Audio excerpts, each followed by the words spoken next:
Oi, Matheus, boa tarde. Olá, boa tarde. Bom, era para a Wendy estar aqui, né, conduzindo essa entrevista, ela que fez o contato com você, mas por alguns motivos pessoais ela não pôde estar aqui, então eu vou estar aqui hoje conduzindo. Eu me chamo Raíssa, também faço parte do projeto Mentoria, junto com a Mayara, a Uhum. Wendy, a professora Mariana, que ela conduz, né, o projeto. Então, em nome de todo mundo, eu queria agradecer sua participação, muito bacana você estar aqui disponível e abrir para a gente, né, sua profissão, sua formação. Então, espero que seja um momento muito proveitoso. Eu não sei se a Wendy te explicou, mas a gente já tem um roteirinho pré-montado, mas você pode ficar à vontade, né, para conduzir da Uhum. forma que você quiser. Então, se em algum momento eu precisar te interromper, eu vou, né, puxar um pouquinho para alguma linha, ou você também pode me interromper sem problema nenhum, tá bom? Beleza. Ótimo. Então, para a gente começar, eu queria que você contasse um pouco para a gente sobre sua formação, assim, de forma bem geralzona, tá bom? Beleza, vamos lá. Me formei na ESCS, né? Na verdade, eu não comecei na ESCS, eu comecei na Uniceplac, bem no passado, não a conhecia. Fui bolsista lá. Aí eu descobri que a ESCS é mais barato do que a bolsa, então achei maravilhoso. Então, fiz o vestibular, passei e me deparei com uma metodologia diferente, que é a metodologia ativa, né? A metodologia ativa lá é bem impactante, é muito diferente do normal, porque são basicamente grupos pequenos de alunos, cerca de 8 alunos com um tutor dentro de sala, que discutem casos clínicos específicos. Não existem disciplinas, são módulos, né, temáticos, e a gente tem que construir o próprio conhecimento. Então, daí já veio o maior baque da minha vida na área da docência, né, de entender essa nova metodologia diferenciada. Me formei na ESCS, assim que eu me formei, eu consegui entrar na residência de urgência e trauma. Então, finalizei ali em fevereiro, em março eu já estava na residência. Dentro dessa residência de urgência e trauma, eu passei nos principais pronto-socorros aqui do Distrito Federal, então Gama, Ceilândia, Taguatinga, Hospital de Base, SAMU, passei em tudo, fiquei muito tempo lá nessas unidades, conheci várias realidades distintas do Distrito Federal. E assim que eu terminei minha residência, eu peguei meu currículo, joguei para cima, quem pegar, pegou. Né? Saí atirando para tudo que é lado, mas foi incrível, tive milhares de oportunidades. A residência, ela de fato, ela abre muita porta pra gente, só que sempre na área da terapia intensiva. Então, joguei para cima, o Hospital do Coração pegou meu currículo na hora, já chamou já para fazer entrevista, então já me deparei numa realidade totalmente diferente que eu estava acostumado, né? Deixar de ser SES e entrar numa unidade hospitalar de altíssima tecnologia, outro nível, né, de recursos distintos. Eu lembro que eu fiquei extremamente impressionado quando eu cheguei nessa terapia intensiva, passei a mão embaixo da torneira, ela ligou sozinha, eu falei, meu Deus, como é chique isso, né? Então eu tive que me especializar, não tinha jeito, era muito diferente da emergência, embora ambos os pacientes fossem graves. Então me tornei, fiz a pós em terapia intensiva, e lá era uma UTI cardio, o que é ainda mais específicos, usam de recursos altamente diferenciados, né? Então, me especializei em cardiologia e terapia intensiva. Mas aí já estava meio saturado daquele negócio de rotina, não é o que o emergencista gosta. O emergencista gosta da dinâmica, né? Gosta de acontecer muita coisa ali no plantão, gosta de correr atrás. Eu descobri que eu tenho TDAH, então não consigo ficar parado, não consigo seguir aquilo. Falei, vou voltar de novo para a unidade pública de saúde. Foi quando o IGES entrou. Quando o IGES entrou, eles fizeram um processo seletivo, tinha quase 3.000 enfermeiros inscritos. Eu tive a oportunidade de passar em 14º colocado nesse processo seletivo. E aí eu cheguei lá na mulher do RH, ela falou assim, Matheus, com essa sua nota aí, você pode escolher para onde você quer ir. Eu falei, beleza, quero ir para a UPA. Ela, para a UPA, eu para a UPA, quer demais. E ela, qual UPA que você quer? Eu, de Ceilândia. Ela, como assim Ceilândia? Eu falei, eu quero voltar para minha raiz, eu quero voltar para emergência. Só que foi extremamente frustrante. Cheguei na Ceilândia, eu achei assim, cara, vou arrepiar, vou fazer o que eu sei, vou fazer o que eu gosto, né? Quando você faz o que você gosta, você faz com muito mais paixão. Só que eu não fiquei nem um mês, né? Cheguei lá na terapia intensiva, o gestor já me chamou, falou assim, Matheus, vamos ali, tenho que conversar com você na minha sala. Eu falei, meu Deus, o que eu fiz? Cheguei na sala dele para conversar, ele falou, olha só, a SES está saindo, o IGES está entrando, eu preciso de um coordenador dessa UPA, topa? Eu, como assim? Tô com um mês aqui de serviço, você nem me conhece, mal sabe qual é a minha matrícula. Ele, não, preciso para ontem, você foi um destaque, você é um cara que se apresentou na unidade, conseguiu já alinhar com a sua equipe e fazer o plantão dar certo. Transição é sempre muito difícil, né? Aí eu falei, se for da vontade de Deus, vai dar certo, bora. Né? Então eu entrei nessa coordenação, descobri que UPA nunca foi UPA no Distrito Federal, sempre foi unidade de saúde, vista como se fosse uma atenção primária, não recebia os recursos necessários que uma UPA precisa, então a gente descobriu que a Anvisa e o Ministério da Saúde iam fazer uma vistoria, dar essa oportunidade pra gente, e a gente tinha que alinhar toda a UPA para fazer funcionar como unidade específica. Então, quando eu entrei na gestão, eu comecei a dar treinamento para a galera, comecei a fazer auditoria, comecei a entrar nos cenários, ver como é que estava a situação de cada sala, e a gente conseguiu credenciar a UPA como sendo uma unidade de porte 3. Com isso, a gente conseguiu ganhar R$500 mil por mês desde então, só de investimento para nossa unidade. Foi quando eu falei assim, caramba, eu posso ser muito bom na assistência, mas com a caneta na mão, com o poder da caneta, eu consigo fazer muito mais. Só que aí, dando esse monte de treinamento, o pessoal do IGES lá de cima descobriu o potencial e falou assim, Matheus, topa fazer um processo seletivo para educação permanente? Eu falei, cara, topo, nunca dei aula não, dou só treinamentos e tal, não, mas educação permanente é exatamente isso, é treinamento em serviço para o serviço. Eu falei, bora. Então eu já entrei na educação permanente do IGES, fiquei responsável pelo Hospital de Base, Santa Maria e as 13 UPAs. Dando esses treinamentos bem lá no iniciozinho da pandemia, né, que é quando ninguém queria entrar no pronto-socorro, e eu era apaixonado pelo pronto-socorro, falei, deixa o pronto-socorro comigo, eu vou dar todos os treinamentos do pronto-socorro, bora. Cheguei lá no pronto-socorro, aí a gerente do hospital de base me chamou, Matheus, preciso conversar com você. Aí eu falei, de novo, fiz besteira, não é possível. Fui lá para a sala da gerente, e ela falou, Matheus, é o seguinte, estamos passando por mudanças aqui na gestão e eu queria te perguntar se você não quer ser chefe de núcleo de enfermagem da emergência, responsável por todo o pronto-socorro e o pronto-atendimento. Aí eu falei, meu Deus, ser chefe do maior pronto-socorro do Centro-Oeste, em época de pandemia, com a minha idade, que desafio, que loucura, né? Eu falei, bora, por que não, né? Vamos lá, tudo é experiência, tudo é currículo, sem desafio a gente não sai onde está, é o que eu penso, tá? Aceitei esse desafio, foi bem na época que chegou aquele monte de vacina, primeiro lote de vacina que chegou no DF caiu na minha mão, eu tive que distribuir, arranjei briga com um monte de gente, o pessoal tava desesperado, eu entendo esse desespero, né? E aí chegou uma hora que eu falei assim, cara, depois que a gente conseguia acalmar, passou a segunda onda, tava entrando no terceiro, eu falei, não dá mais para mim, eu preciso sair disso aqui. Voltei a dar aula em faculdade, pós-graduação, enfim. Aí nessa de voltar a dar aula, o IGES me chama de novo para ser educador permanente. Fiquei um tempo, até o momento que eu percebi que eu estava dando sempre as mesmas aulas, o pessoal até gostava bastante e tal, mas eu estava ali parado, desenvolvendo outras pessoas, mas eu percebi que eu parei de me desenvolver. Então, eu fiz uma pós de oncologia, por exemplo, só para conversar com a minha esposa sobre oncologia.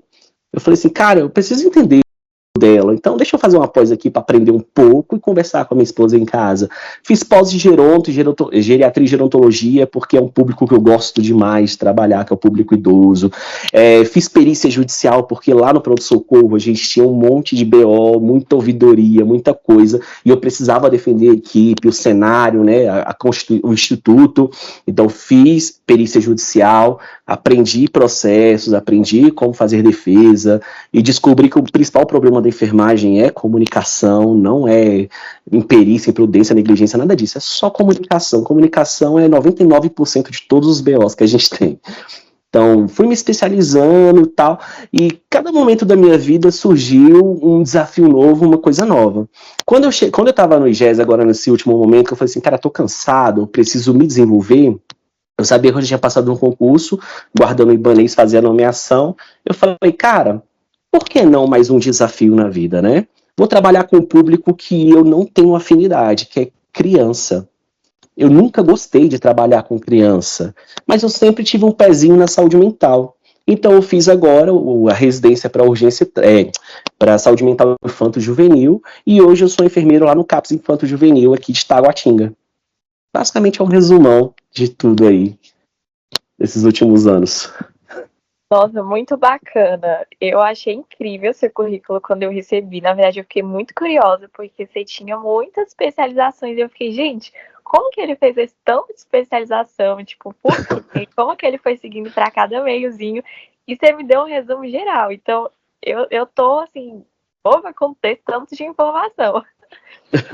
Mas eu queria te fazer uma pergunta. Você me falou que você, assim, a área que você sempre teve afinidade era uma área muito ativa.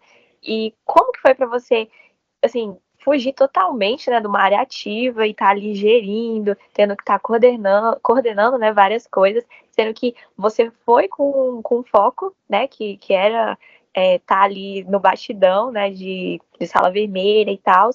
E como que foi para você, assim, eu cheguei lá para estar numa emergência e me colocaram para gerenciar? Como que foi para você? Ah, legal. Essa é uma pergunta também que muita gente me faz essa pergunta e eu sempre tenho uma resposta muito clara para ela. É o poder de fazer a diferença, tá? Igual quando eu entrei na docência também, é uma área totalmente diferente da emergência, tanto a gestão quanto a docência, mas ambas me deram o poder de eu conseguir fazer mais do que eu podia dentro de um plantão. A minha gestora, uma vez eu fiquei muito cansado da docência, era sempre a mesma aula, eu repetia a aula de parada, por exemplo, 30 vezes no mês, e sempre tinha gente pedindo, eu falei, cara, não dou conta mais, preciso mudar um pouco. Ela virou para mim e falou assim, Matheus, num plantão muito bom seu, quantos pacientes você salva em 12 horas? Aí eu, assim, todo prepotente, falei, pô, pelo menos uns 16, se eu tiver inspirado com um café, uns 16, fácil. Aí ela falou assim, Matheus, então vamos lá, se você treinar 10 pessoas, cada uma delas atender metade do que você faz, que são 8, 10 vezes 8 são 80. O teu alcance vai ser muito maior. Você vai estar salvando vidas pela mão de outras pessoas, colaborando para um treinamento, para aperfeiçoamento, para capacitação. Mesma coisa na gestão. Quando eu entrei na gestão, a gente precisou criar 46 leitos de UTI, do zero. Desmontamos, desmobilizamos um pronto-socorro que já tinha quase 60 anos de idade, construímos uma unidade de terapia intensiva dentro de um setor estruturalmente incompatível com isso, reorganizamos toda a estrutura, porque por ser o maior pronto-socorro do Centro-Oeste, não dá para deixar de atender trauma, não dá para deixar de atender neurocardiovascular, enfim, reorganizamos tudo. E eu tive a oportunidade, eu falo que eu fui muito feliz nessa época da minha vida, porque eu consegui mexer num serviço em que eu me formei. Então, assim, é como se eu tivesse voltado para minha casa e dessa vez eu pudesse fazer aquilo que eu sempre ansiei, sempre desejei. Porque eu sempre acho que o melhor gestor é aquele que passou, que conhece cada buraquinho ali da bancada, que sabe exatamente a história daquele lugar, que participou de cada marquinha, sabe? Então, um gestor ele nunca vai entender a sua equipe, ele nunca vai entender o seu serviço se ele não participar dele. Então, acho que eu tive essa oportunidade, e, sim, foi totalmente diferente, eu sinto muita vontade. Senti uma paradinha ali, um protocolo de trombólise para fazer, eu tava me metendo no meio, bora galera, já botava a luva, já entrava, eu sempre fui, assim, muito ativo. Mas eu percebi que o poder da caneta e da docência tem um alcance muito maior. Agora você conseguiu quebrar um paradigma meu, porque eu tô no sexto semestre de enfermagem e, assim, eu comento com colegas que eu não me vejo na docência, é uma área que eu nem cogito de jeito nenhum, mas, assim, você trazer esse seu relato e me faz refletir que talvez a forma que eu possa trazer uma mudança para a enfermagem possa ser através de uma área que eu não tenha muita afinidade, mas que se vai fazer a diferença é importante, né? Eu, assim, me sacrificar um pouco para estar ali, né? Então, nossa, muito bacana seu relato. E, assim, como que você decidiu, assim, das suas primeiras especialidades? Como que você, assim, deu aquele start e falou, não, essa área aqui é que eu quero seguir? Cara, então, na verdade, quando eu fiz o vestibular, eu fiz ele para o UNB, engenharia, né? Foi pelo PAS, e eu tinha nota para entrar em engenharia. Só que, assim, nos 45 do segundo tempo, uma prima minha que é de SAMU falou assim, Matheus, faz aqui para a Uniceplac. Aí eu falei, mas lá é pago e tal, o NB é de graça, é perto de casa. Ela, não, tenta bolsa. Se você conseguir uma bolsa de 100%, fica mais ou menos elas por elas na questão financeira. Eu falei, beleza, então bora lá fazer bolsa, vamos tentar. E eu adorava as histórias que ela trazia. todo dia era uma história diferente. Poxa, atendi um paciente, queda de moto, atendi não sei o quê, atendi queda de telhado, PAF, pá, tudo que você imaginava. Eu falava assim, caraca, que louco, que vida muito doida. E eu sempre fui muito agitado, né? Então eu acho que acendeu na hora a chama em mim e falei assim, vai ser enfermagem. Tanto que as pessoas sempre me perguntam, por que você não faz medicina? Você é tão inteligente, né? E eu falo assim, oh meu Deus, porque eu gosto da enfermagem, eu gosto do cuidado. Eu acho que dentro da enfermagem a gente precisa de pessoas boas que vestem a camisa, que têm vontade de fazer a profissão dar certo, sabe? De fato, eu ainda não entrei na área técnico-científica para produção acadêmica, quero entrar, talvez trabalhar aí na possibilidade de um mestrado e tal, mas eu acho que sim, a enfermagem ela tem que ser vista como uma profissão científica, técnica, que tem capacidade, que pode sim ter pessoas boas atuando nessa área. Então, foi aí que surgiu a minha chama, a minha vontade de fazer dar certo. Larguei engenharia, falei, não quero isso não, quero cuidar de gente. E por incrível que pareça, eu nunca gostei muito de socializar. Talvez pelo meu TDAH, eu não gostava muito de falar com pessoas. E a enfermagem me ajudou a lidar com isso, me ajudou a desenvolver esse meu lado, né? E é interessante você falar assim, não curto muito docência e tal, tô pensando diferente. Esquece, enfermagem é docência do início ao fim. Você pode não estar ensinando uma sala de aula, mas você vai estar ensinando um paciente, um acompanhante, você vai estar ensinando a sua equipe. O tempo todo você está passando instrução, aconselhamento, o tempo todo você está sendo professora sem perceber. É muito legal. Nossa, que bacana. Acho que eu vou ser obrigada, então, a ser professora sem querer. E assim, como que foi essa sua jornada para se tornar um enfermeiro na área que você escolheu? Assim, você encontrou muitas dificuldades ao longo do caminho? Teve momentos que você pensou, eu acho que não é isso que eu queria, ou talvez está sendo muito difícil. Teve algum momento que assim, talvez você ponderou se tinham mais pontos positivos, né, satisfatórios, ou tiveram pontos mais negativos? Como você lidou com tudo isso? Na faculdade foi bem difícil, não vou mentir, não. Eu morava no Novo Gama, que é no entorno do Distrito Federal, e eu estudava na Samambaia, que era a unidade da ESCS para enfermagem. Eu saí de casa para morar mais perto da faculdade, porque lá é integral, então era necessário eu estar dedicando mais aos estudos lá. Só que para eu me manter em Samambaia, eu precisava trabalhar. Então eu sempre fui barman, fui pizzaiolo, chapeiro, garçom. Eu trabalhava na pizzaria que meu pai tinha lá. Então a minha jornada era mais ou menos assim. Às 5 horas da tarde eu corria para o Novo Gama, trabalhava até as 3 da manhã, até meia-noite. De meia-noite eu chegava em casa, dormia até as 3 da manhã, 3:30 da manhã mais ou menos eu levantava e ia estudar para 7 horas estar na faculdade e fazer na dinâmica tutorial, né, que é assim que a gente chama a nossa aula de metodologia ativa, sem professor. Então eu tinha que construir o meu próprio conhecimento, estudando sozinho. Na época não tinha YouTube do jeito que ele é hoje, não tinha fácil acesso a muita coisa. Então o pessoal, os veteranos, gravavam CDs assim pra gente, falava assim, olha, tem uns PDF bom aí, uns artigos legais para você ler e tal. E era assim que a gente estudava. Então foi um período bem difícil, almocei demais no Horizão, para fazer o dinheiro render, para conseguir dar certo. E por incrível que pareça, embora tenha sido um momento mais quebrado da minha vida, é o que eu mais sinto falta. Porque era um momento assim de construção de conhecimento em que eu sentia muito prazer em aprender coisas novas. Eu sempre curti muito. Sabe quando você não sabe de alguma coisa, alguém vem e te ensina assim, pô, isso aqui é assim, seu caraca, é mesmo, olha só. Eu adoro essa sensação. Eu acho que meu cérebro explode quando eu aprendo uma coisa nova. Então é uma época que eu sinto muita falta. Eu tenho muita memória afetiva, embora tenha sido muito difícil. Hoje, com certeza, a vida é mais fácil, mas não tem aquela mesma emoção. É mais ou menos por aí. Isso foi um gás para você, né? Para você ter essa. Muito bom. Com certeza. Assim, eu vou te fazer uma pergunta que talvez não esteja no roteiro, e eu não sei se talvez você se sinta muito confortável em falar, mas eu fiquei muito curiosa sobre isso. Você acha que o TDAH, em algum momento, te atrapalhou mais nesse ponto de, né, de estudar e tal, ou realmente você conseguiu construir ferramentas que pudessem te ajudar a ter um desempenho melhor? Porque, assim, eu tenho pessoas de perto, né, que possuem diagnóstico e, assim, elas se reinventam de várias formas para poder superar aquilo. com toda certeza ninguém tem a mesmo tipo de aprendizagem, então cada um lida de uma forma. E como que você lidou com isso? Perfeito.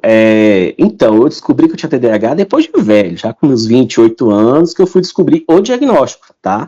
A vida toda foi muito difícil. Então, por exemplo, eu nunca gostei de pintar. Pintar mesmo, desenho com lápis de cor. E eu sempre fazia com muitos espaços, eu sempre sentia uma agonia. Eu estava relatando isso lá no CAPS pro pessoal, a sensação que eu tenho é que eu tô sem respirar, eu sinto uma dor no estômago, uma pressão no peito, eu não sei explicar. Eu não consigo. Então, a vida toda, as professoras reclamaram para minha mãe de que eu não era caprichoso. Ou reclamavam para minha mãe de que eu conversava demais na aula. E a vida toda, minha mãe era o tipo que me descia o chinelo em mim. Não pode bagunçar, não pode reclamar, porque eu atrapalhava os coleguinhas. Eu entendo isso. Só que na minha cabeça, o que a professora começou a escrever no quadro, eu já tinha entendido, não precisava nem falar. Era só ler próximo. Só que não, ela escrevia no quadro, ela explicava, a coleguinha não entendia, ela lá explicava de novo, com outras palavras, aquela coisa, né? E eu ficava muito agoniado de ter que ficar ouvindo toda hora a mesma coisa. Então eu ia conversar, ia fazer outra coisa, enfim. Eu não consigo ficar parado em fila. Fila de banco, não dou conta. Né? Então depois que eu comecei a tomar remédio, por exemplo, tomo desvenlafaxina, me ajuda demais a concentrar e me motivar. Porque o TDAH tem muito disso, né? A ideia da dopamina. Quanto mais dopamina pro TDAH, mais ele consegue ficar focado, né? Dar um hiperfoco em alguma coisa importante. Então eu usei essas estratégias. Então, estudar para mim sempre foi fácil, porque eu sempre gostei de aprender. Agora, eu gosto de aprender coisas que eu gosto. Eu não gosto de aprender coisas que eu não gosto. Por exemplo, saúde da mulher, saúde da criança são duas coisas que eu não gosto, não adianta, não vou estudar, não quero. Só se for obrigado a fazer uma prova. Senão, não vai rolar. Tá? Então, eu uso de estratégias, né? Então, às vezes, eu vou estudar a saúde da mulher, eu tento pegar pelo lado da emergência, pelo lado da terapia intensiva, as peculiaridades da mulher. Aí sim eu consigo chegar onde eu quero. E a dinâmica de um pronto-socorro, por exemplo, é muito a cara do TDAH. Né? A gente não fica no tédio, é o tempo todo fazendo alguma coisa, pensando, correndo atrás, resolvendo o problema. Quando você vê o plantão acabou, isso é ótimo. Agora, coisas que são mais tediosas, por exemplo, eu fico aqui no CAPS, o CAPS ele tem uma pegada parecida de dinâmica de um ambulatório. Então, às vezes, eu fico extremamente entediado. O que eu faço? Saio andando no CAPS, vou resolvendo problemas que ninguém mexe há muito tempo, entendeu? Pego um armário para dar uma faxina. Eu sou desses. Até que apareça uma crise para atender, um acolhimento, alguma coisa, já tiro o foco, já vou lá e faço atendimento e tento desenvolver da melhor maneira possível. Mas é com esse tipo de estratégia. Para mim, dá certo sim. Agora tem colegas que, por exemplo, não conseguem focar, não conseguem fazer atividades que botem em risco a vida de outras pessoas, então eles focam em outros tipos de atividades que são mais tranquilas. Muito legal você ter descoberto tudo isso e ter conseguido se desenvolver assim. Eu queria que você contasse um pouquinho pra gente, conforme seu conhecimento, quais as possibilidades de áreas e lugares de atuação que um enfermeiro formado, né, na parte de emergência, terapia intensiva, que, né, foi o principal foco que a gente quer trazer para essa entrevista. Você poderia contar um pouco para a gente? Área de atuação. Então, a emergência, ela é incrível porque ela está em todo lugar, né? Então, por exemplo, quando eu larguei tudo, todas as minhas especializações são em paciente crítico, né? Paciente grave em cenários críticos. E aí, de repente, eu saio e vou fazer uma residência de saúde mental infanto-juvenil. O pessoal vira pra mim e fala, você é louco? Como assim você vai fazer saúde mental infanto-juvenil? Nada a ver com você. Eu falo, gente, a emergência em saúde mental tá em todo lugar. Quem me fez querer saúde mental foi a emergência. Quantos e quantos casos dentro de uma UPA eu não recebi de tentativa de autoextermínio? A aula que eu mais que as pessoas mais me pediam para dar e que mais tinha público era a aula de automutilação, em que eu falava sobre os indicadores, sobre como que funciona a cabeça, transtornos e tal, sobre medicações, as hipóteses neurológicas, né, e biológicas, enfim. Então são as aulas que mais chamavam a atenção de todo mundo, e eu sempre tive esse pezinho assim, de entender como é a cabeça de uma pessoa que está numa condição específica. Então, largar tudo para ir para o CAPS, eu estou levando a emergência para onde precisa. Eu já fiz manejo de crise na emergência que os profissionais da unidade queriam amarrar o paciente, queriam segurar e tal. Eu falei, não. Deixa comigo. Mas vem cá, Matheus, vem, você que é homem, aquela coisa, né? Você que é homem, segura aqui. Eu falei, não, tô chegando, pode soltar. Pedi todo mundo pra soltar, pronto. Vou fazer um manejo conversando, pra mostrar que não precisa ser homem, só precisa ter técnica, precisa ter manejo, precisa saber o que você tá fazendo. Lidei com a criança ali, uma criança na época de 11 anos, e pronto. Na conversa, deixando ela relaxada, eu consegui fazer todo o manejo, igual eu fazia no pronto-socorro. A diferença é que no pronto-socorro, a gente já sempre pensa que pode ter um fator biológico, já tenta fazer hipermedicalização e tal, e no CAPS a gente tem uma pegada diferente. Mas, na verdade, são pacientes que têm demandas muito parecidas, que estão em sofrimento psíquico grave e persistente, e a gente precisa entender essa pessoa para fazer um PTS, projeto terapêutico simulado aí. Pronto. Tá? Então, assim, a emergência, ela tá em todo lugar. Já tem paciente que parou no ambulatório do base, aí eu tava passando, o pessoal, Matheus, socorro, me ajuda aqui, porque sabiam que eu dava treinamento disso. Tipo, paciente que parou na enfermaria, paciente que para na UTI o tempo todo, centro cirúrgico o tempo todo. O que muda é a especificidade do cenário, o recurso que você tem disponível. Mas quantas vezes eu, enquanto SAMU, não precisei resgatar paciente em UBS e tava tendo um AVC? Né? Então, assim, a área de atuação para quem é da emergência é muito abrangente. Jogar o currículo para cima, alguém pega, com certeza.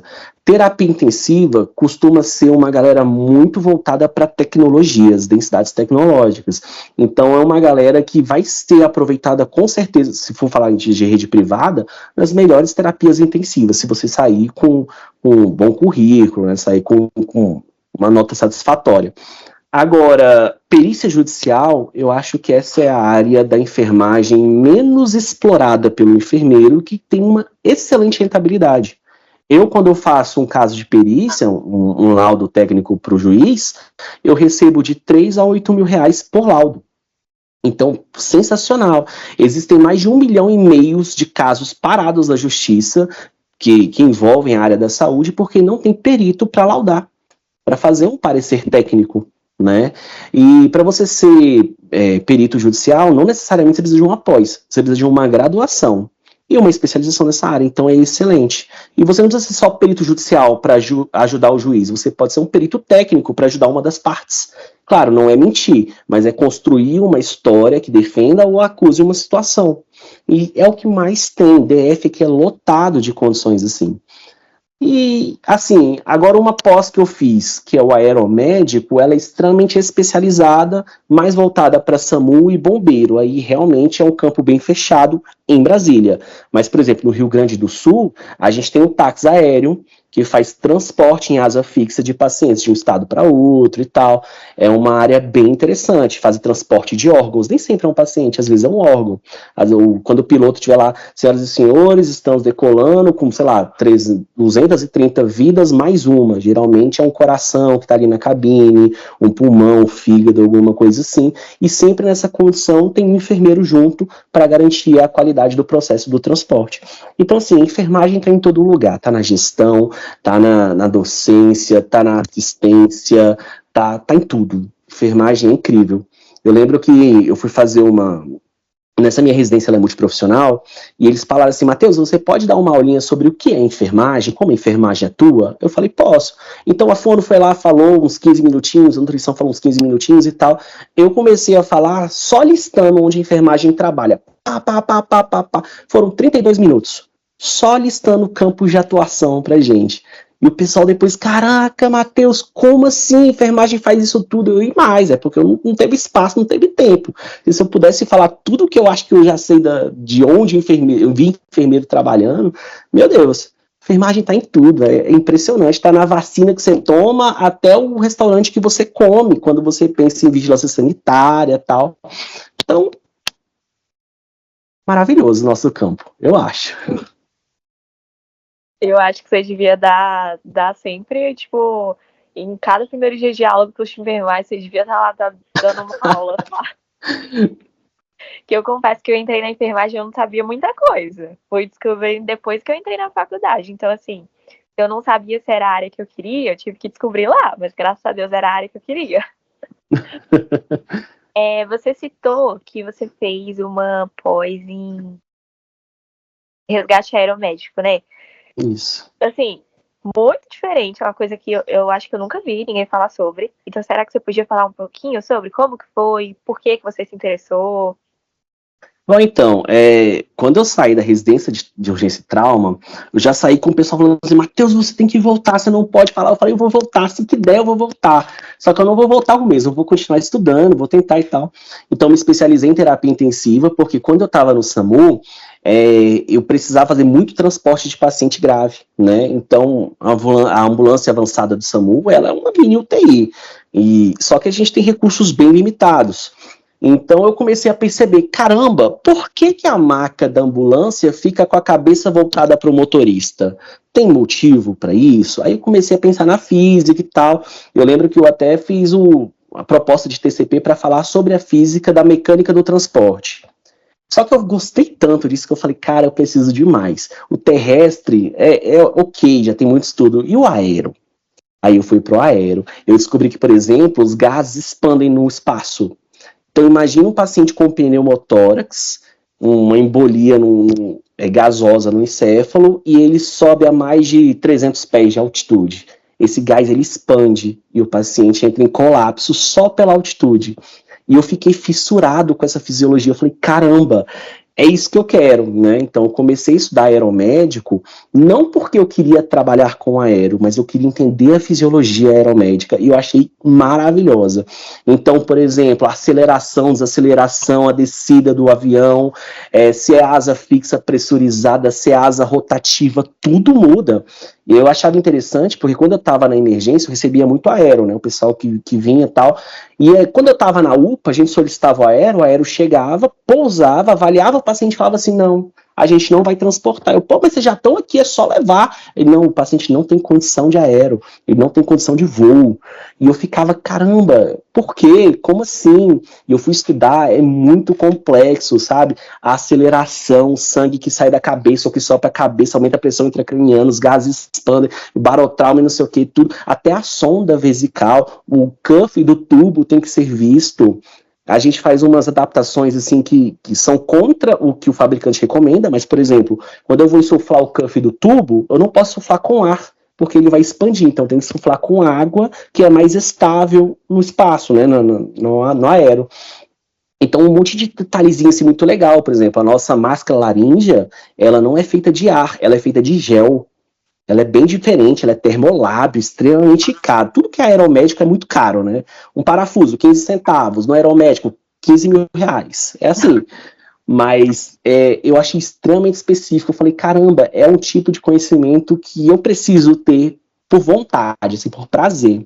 É igual circulação extracorpórea. É um tipo que eu quero fazer, eu quero me especializar em ECMO por prazer, assim, por querer mesmo. Eu acho bem legal. Cara, você tá na profissão totalmente certa. Tua motivação para aprender mais coisas gera um benefício muito grande para a população. Isso é um diferencial muito grande que eu acho que é o que a gente realmente precisa para a enfermagem mesmo. E eu queria que você contasse pra gente um dia. Se você não quiser contar um, mais vários, eu vou achar ótimo. Dia que foi super marcante para você dentro da profissão. Caramba, são tantos. Eu, recentemente, eu fui chamado para dar uma palestra. Isso aconteceu semana passada, né? E eu senti que foi o dia em que eu pude fazer a diferença. Porque assim, na emergência, por exemplo, eu sempre foco muito na emergência porque é minha especialização de paixão, tá? Mas no CAPS, que visto como ambulatório e tal, o paciente chegou, o usuário chegou para mim e falou assim, Matheus, a gente pode conversar?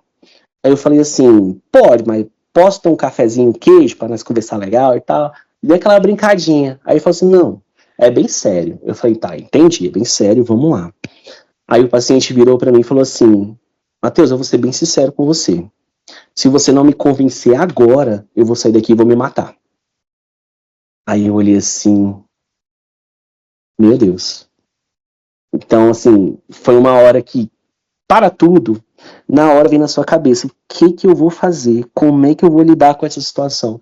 A gente não sai da faculdade preparado para isso, tá? Lidar com emoções é muito difícil. Lidar com sofrimento psíquico é muito difícil.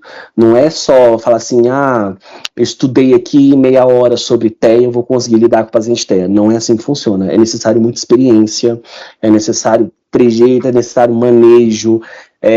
Nunca é bom atender sozinho esse tipo de condição.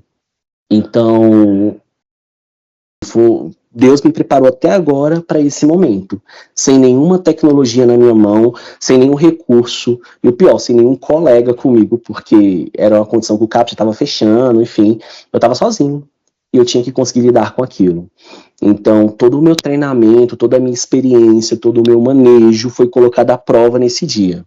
Hoje, isso foi semana passada, hoje em especial, a paciente estava lá, me agradecendo, falou que começou um curso de guitarra, que tá super empolgada e tal, e meu coração fica muito cheio quando eu escuto isso, porque é um tipo de atendimento diferente, mas é quando eu me sinto muito feliz com todo o meu sacrifício, sabe?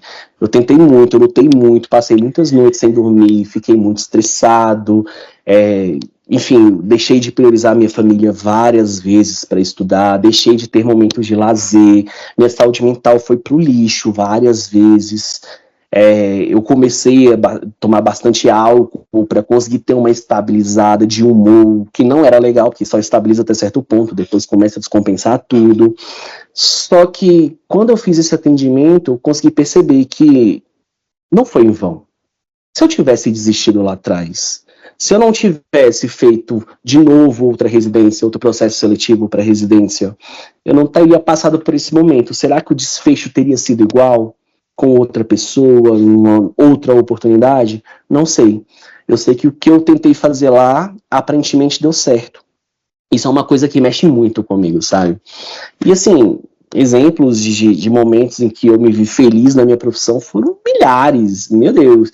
Assim, pessoas gostando de uma aula, me chamando para fazer participações assim também, pessoas elogiando a minha gestão, os meus indicadores. Eu sou tarado do indicador, tudo quero fazer indicador. Desde que você entra no pronto-socorro até abrir a ficha, quantos passos você dá, quanto tempo demora, tudo isso eu gosto de olhar. Eu sou fissurado nesse tipo de logística, sabe? Eu sou maníaco da planilha também, tudo é planilhado, loucura.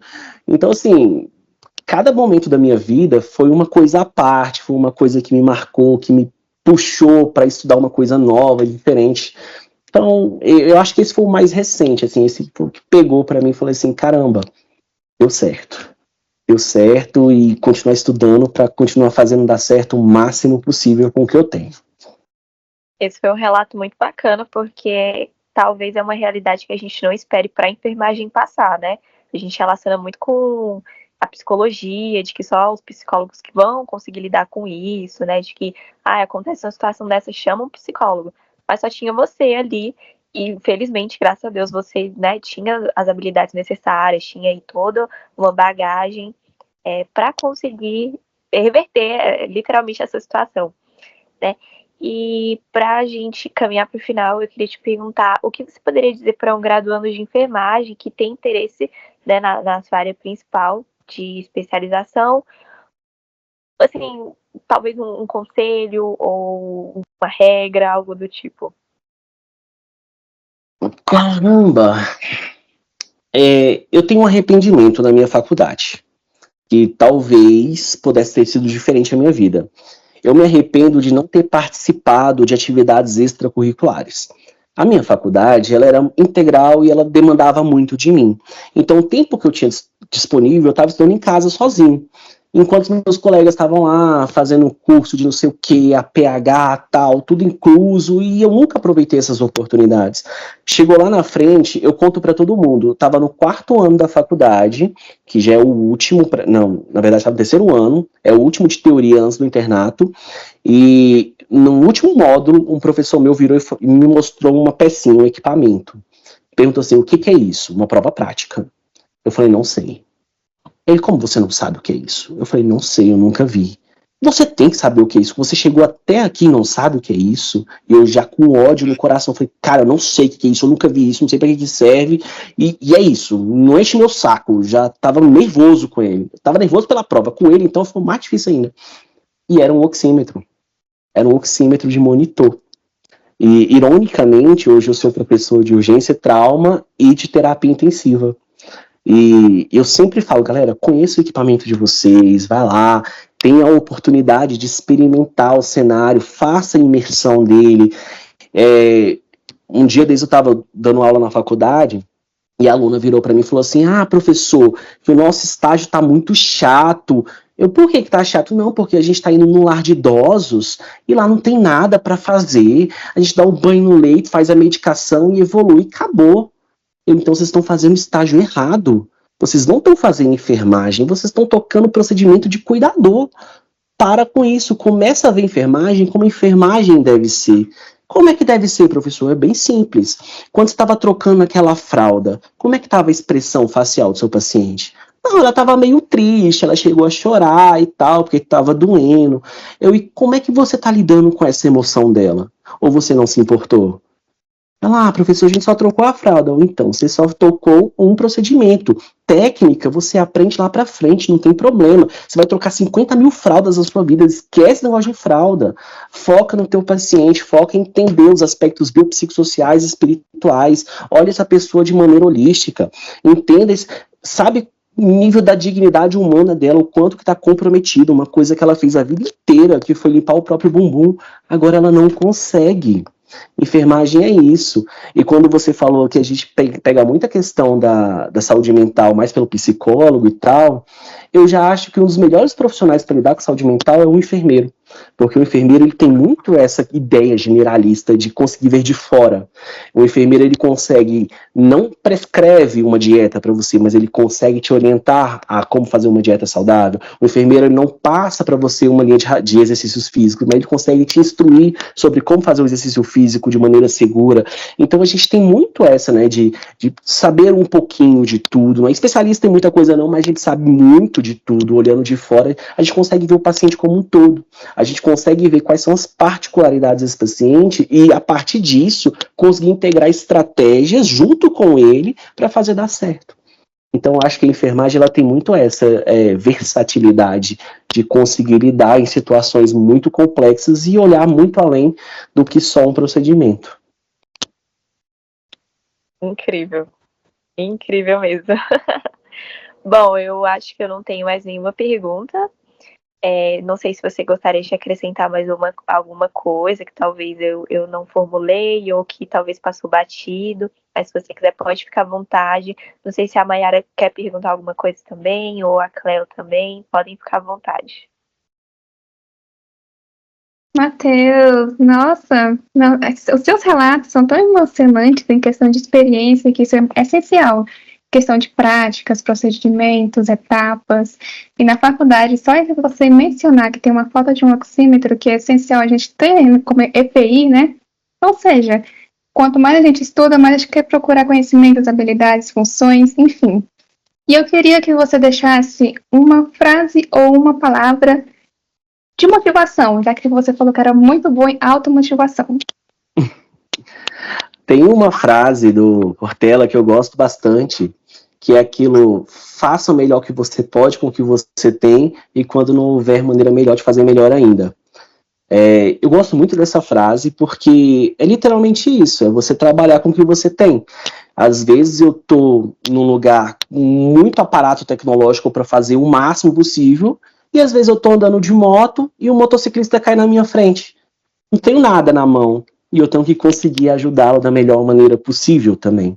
Então, eu acho que já aconteceu várias vezes, várias situações na minha vida em que eu precisei me virar. Eu precisei me virar para descobrir um processo que eu não sabia, precisei me virar para aprender uma coisa. Eu lembro uma vez que uma NPT, meu Deus, eu estava trabalhando numa UTI muito top do Sírio-Libanês, aí chegou uma NPT para mim que eu tinha que quebrar ela para ela funcionar, e eu falei, não vou quebrar. Como você não vai? Porque esse negócio custa aqui uns 150 mil, não vou mexer nisso aqui não, você tá doido? Com medo, eu tava morrendo de medo, eu falei, não, gente. Então, assim, Estudar para mim é o melhor que eu posso fazer sempre, né? Eu sempre estou estudando alguma coisa, sempre estou tentando aprender uma coisa. Eu tenho esse desafio pessoal comigo, que é todos os dias aprender uma coisa nova, independente do que seja. E lá no CAPS é maravilhoso, porque a gente tem grupo de artesanato, grupo de jogos, grupo de não sei o quê, todo dia eu aprendo uma coisa nova. Mas eu nunca fico parado, eu sempre procuro melhorar um pouco mais. Porque, por mais que aquele conhecimento pareça ser uma coisa tão boba, um dia você vai usar ele para alguma coisa. E esse pode ser um diferencial entre a vida e a morte de alguém, por exemplo.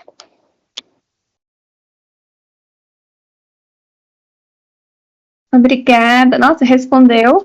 E além do mais, né, você acrescentou, então. Eu queria até perguntar para Cleogênia. Você gostaria de fazer alguma pergunta, Cleogênia, que você está participando junto com a gente? Eu tenho uma pergunta, assim. Primeiramente, assim, a trajetória do Matheus é, assim, meu Deus, extraordinária. Assim, cada área que ele passou, ele conseguiu se encontrar muito bem. E aí, vendo a sua trajetória, assim, você voltaria para algum lugar que você atuou, assim, um lugar que você gostou muito e que você gostaria de voltar para atuar novamente no futuro, não sei. Olha, eu sinto muita falta de uma sala vermelha. Nossa, eu sou apaixonado. Eu lembro que na primeira vez que eu fui interno no hospital de base, eu fui para o centro de trauma, aí o paciente tinha parado. E o meu professor virou e falou assim: Matheus, o paciente parou, bora? E eu tremia na base, eu falei, meu Deus do céu, socorro, eu ficava suado, eu entrei na fila ali, tava atrás do colega que começou a parada, e minha mão tava suando, as minhas pernas estavam mexendo, eu falei, gente, quem vai infartar sou eu que vou parar, é certeza que eu vou. E hoje, quando eu escuto parada, eu já saio correndo, enlouquecido pra cima, não olho nem pro lado. Quando eu vejo, já tô em cima, comprimindo, chamando a ajuda, fazendo um monte de coisa ao mesmo tempo. A coisa se tornou medular pra mim, sabe? Eu treinei tanto, eu estudei tanto, que escutou uma palavra-chave, um negocinho, assim, vou pra dentro, eu nem vejo. Depois eu começo a olhar cenário, depois eu começo a olhar tudo. Isso no ambiente hospitalar, um ambiente seguro, né? Então é um lugar que eu me via muito, muito, muito, muito, muito feliz, eu me sentia extremamente útil. É claro que eu tive outros momentos em outras unidades que eu tentei me fazer ser necessário, mas por amor mesmo, por paixão, assim, vontade de fazer, eu gosto muito da Sala Vermelha, porque eu sei que um detalhezinho, uma diferença pode ser crucial entre a vida e a morte de alguém. Então é um lugar que eu me sinto muito à vontade, eu me sinto muito seguro, eu não sei tudo, então é por isso que a gente trabalha em time, a gente trabalha com equipe, né? Às vezes uma falha minha, deixar de observar alguma coisa, alguém vai observar, vai me ajudar, vai fazer dar certo. Então é um lugar que sem dúvida eu voltaria para a Sala Vermelha, se não da Ceilândia, do Hospital de Base, que eram as que eu mais curtia. Entendi, muito legal. Realmente a gente dá de ver que você é apaixonada em urgência e emergência. E eu queria só falar para você que você falando seu relato sobre gestão hospitalar, eu confesso que eu sou um pouquinho apaixonada por essa área. Assim, eu sempre converso, né, com as minhas amigas, com a Raíssa, principalmente, falo assim, eu tenho um pezinho na gestão, mas docência para mim, não me vejo. Mas muita gente que me conhece fala assim, eu vejo você muito na docência. Eu falo assim, gente, docência não é para mim. Não gosto de falar muito para um público grande. Mas você falando sobre gestão, eu fiquei muito animada, assim, e ver que é uma área que tem muita potência, assim, o enfermeiro dá para atuar muito e fazer a diferença. Foi muito legal escutar o seu relato. E se você parar para pensar, a enfermagem, o enfermeiro especificamente, ele se forma para ser gestor, supervisor de uma equipe, sempre. Então, se você é enfermeiro no cenário, você tem uma equipe técnica que está sob sua supervisão, você tem um cenário que está sob sua supervisão. Se faltar alguma coisa no cenário, você que vai correr atrás. Não necessariamente tudo de uma unidade é sua responsabilidade, mas você é auditor, supervisor, gerente, você é tudo dentro de uma unidade. Você vai fazer muito intermédio de conflitos interpessoais, vai fazer esse manejo aí, acontece demais na área da enfermagem. Você vai fazer gestão até da hora do cafezinho do pessoal. Porque se todo mundo sair para tomar café, quem é que fica na unidade? Então, café, repouso, medicamentos de enfermaria, que fica lá disponível multidoses, até se as evoluções estão sendo feitas, se não estão os banhos que foram dados, os curativos, você vai fazer gestão de tudo na assistência. Você pode fazer gestão a nível setorial também, você pode ser o gestor da unidade, não tem problema. Você pode ser gestor em várias coisas, e docência é uma coisa que é enraizada, não tem jeito. Se você está se formando em enfermagem, você vai dar aula, treinamento, orientação, aconselhamento, você vai fazer isso a sua vida inteira.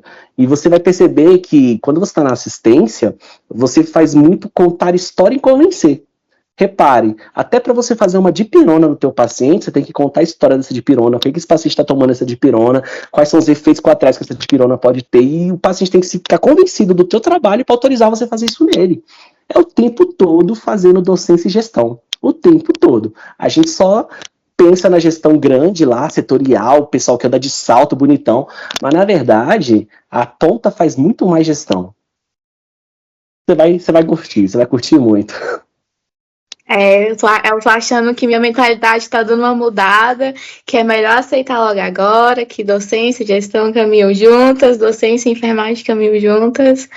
Começar a aprender algo novo todos os dias, né? Igual você falou. Perfeito. Sensacional. Nossa, top. Só elogios por enquanto. Então, já podemos encerrar? Todas concordam? Então, perfeito. Mas antes da gente fazer esse encerramento, podemos tirar uma foto? Pode conseguir abrir a tela? Como é? Cleogênia? Me chama de Cleo, é mais fácil. Vou abrir. É Cleo. Ah, então ok, apelido. É bem-vindo, Cleo. E aí, Cleo? A gente consegue abrir a câmera? Ah, top. Então, sorrisos.